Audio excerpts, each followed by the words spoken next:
मी आपल्या सर्वांना मनापासून या ठिकाणी शुभेच्छा व्यक्त करतो।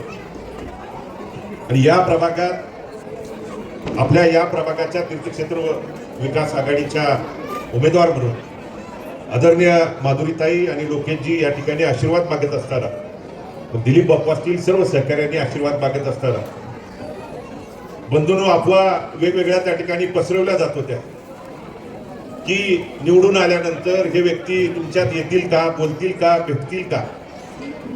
कारण मला माहित आहे बंधूंनो, अफवा पसरवणारे लांबचे नसतात, अफवा पसरवणारे जवळचेच असतात। माझ्या बाबतीत देखील काही या निवडणुकीत अफवा पसरवली, अमुक अमक्या पक्षाकडून ही मदत आणली, तमुक तमक्या पक्षाकडून ही मदत आणली।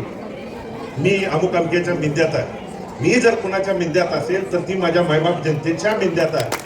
कुठल्याही पक्षाच्या पार्टीच्या नेत्याच्या सर्व नेते मंडळी इथं उपस्थित आहे, त्यांच्या साक्षीने आणि तुमच्या साक्षीने सांगतो की 1 रुपयाच्या त्या ठिकाणी मिंद्यात नाही। मी मिंदा असेल तर इथल्या माझ्या मायबाप जनतेच्या मिंद्यात आहे, त्यांच्या ऋणात आहे। आणि त्यांनी दिलेल्या आशीर्वादातून त्या ठिकाणी उतराय होण्यासाठी बापूंनी इथं या प्रभागात दिलेला शब्द होता। ते निकाल लागलेल्यापासून आज 10वाच दिवस आहे बंधूंनो। 10 दिवसाच्या आत इथं जनसंपर्क ऑफिसच्या माध्यमातून या प्रभागात मी आशीर्वाद मागत असताना कुठली समस्या सांगितली असेल, अडचण सांगितली असेल, ते सोडवण्यासाठी तुम्हाला इथं येता येईल, बोलता येईल, हाताला धरून त्या ठिकाणी काम सांगता येईल। मला आवर्जून या प्रभागातल्या आणि पंढरपूर शहरातल्या तमाम मायबाप जनतेला विनंती करायची आहे की नगराध्यक्ष असतील, सर्व सन्माननीय नगरसेवक असतील, नगरसेविका असतील, मी निवडणुकीच्या प्रचाराच्या वेळी देखील सांगितलं की नगराध्यक्षा प्रणिता भालकेंच्या कार्यकाळात कामकाजात किंचितभर देखील हस्तक्षेप त्या ठिकाणी करणार नाही। त्या गोष्टीला येणाऱ्या 5 वर्षाच्या काळात मी बोललेल्या शब्दाला मी बांधीला। त्याच पद्धतीनं इथं बहुतांश करून आपल्या सन्माननीय नगरसेविका देखील आहेत, त्यांच्या बाबतीत देखील त्या उत्तम त्या ठिकाणी कार्यकुशल व्यक्तिमत्व असणाऱ्या सर्व सन्माननीय महिला नगरसेविका आहेत। मला अशा अपेक्षा आहे की त्यांच्या कामकाजात, त्यांच्या निर्णय क्षमतेत, त्यांच्या कुठल्याही कामात नक्कीच आम्ही कुणी त्या ठिकाणी हस्तक्षेप करणार नाही। त्या प्रत्यक्ष इथं तुम्हाला ज्या ज्या समस्या सांगायच्या आहेत, कारण मूलभूत समस्याला आपण या झगडणारा आपला भाग आहे।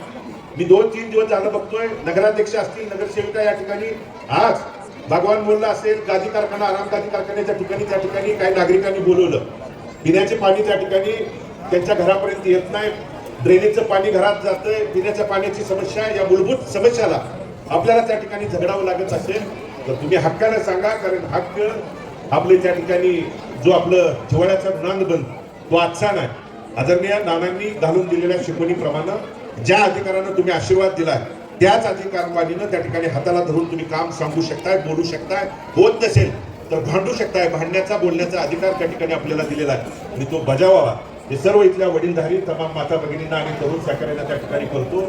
आम्ही फक्त लक्ष ठेवणं आणि चुका होत असतील तर दुर्लक्ष त्या ठिकाणी त्यांच्यावरती नियंत्रण ठेवणं हे आमचं काम आहे। तुम्ही ज्या ज्यावेळी आमच्यापर्यंत काही गोष्टी पोहोचवला त्या प्रभागातले सन्मान्य निवडून गेलेले नगरसेवक असतील किंवा नगराध्यक्षापर्यंत पोहोचवण्याची जबाबदारी आमची पुढच्या काळात आहे। आणि अफवा, अविश्वास पसरवणाऱ्याला त्या ठिकाणी सांगणार राहिला निधीच्या बाबतीत तर थोडीफार वळण वरच्या देखील, जरी त्यांच्या कुठल्या देण्या घेण्याच्या रुपयाच्या जरी मिंद्यात नसलो तर निधीच्या बाबतीत साक्षात पांडुरंगाच्या आशीर्वादानं सरकार आणि सरकारच्या सर्व त्या ठिकाणी मंत्री महोदय असतील, मुख्यमंत्री आणि दोन्ही उपमुख्यमंत्र्यांना निधी आणण्याच्या बाबतीत, निधी मागण्याच्या बाबतीत आणि जे निधी त्या ठिकाणी आपल्या पंढरपूरकरांच्या विकास कामाला देतील त्यांचं स्वागतच तीर्थक्षेत्र विकास आघाडी आणि आपण पंढरपूरकर म्हणून त्या ठिकाणी करूया। आणि नक्की आपण दिलेल्या त्या विश्वासाला पात्र राहून आपल्या विश्वासाला किंचितभर देखील तडा जाऊ न देता नगराध्यक्ष असतील, सर्व सन्माननीय नगरसेवक त्या ठिकाणी काम करतील हे अभिवचन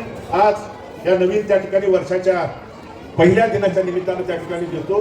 आणि अभिजित आबांनी सांगितलेल्या पद्धतीनं 2025च्या चुका दुरुस्त करून 2026च्या त्या ठिकाणी नवीन विजयाची संकल्पना घेण्यासाठी हातात हात त्या ठिकाणी घालून काम करूया एवढंच या निमित्तानं सांगतो। आणि आपला आशीर्वाद पाठबळ त्या ठिकाणी आमच्या पाठीशी राहू द्या।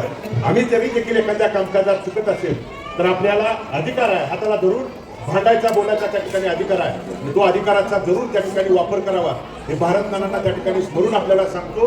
आणि पुनश्च एकदा आदरणीय दिलीप बापू असतील, आदरणीय सभागृती या प्रभागाच्या नगरसेविका माधुरीताई दिलीप धोत्रे आणि लोकेशजी यादव, लोकेशजीचं देखील मनापासून कौतुक करतो।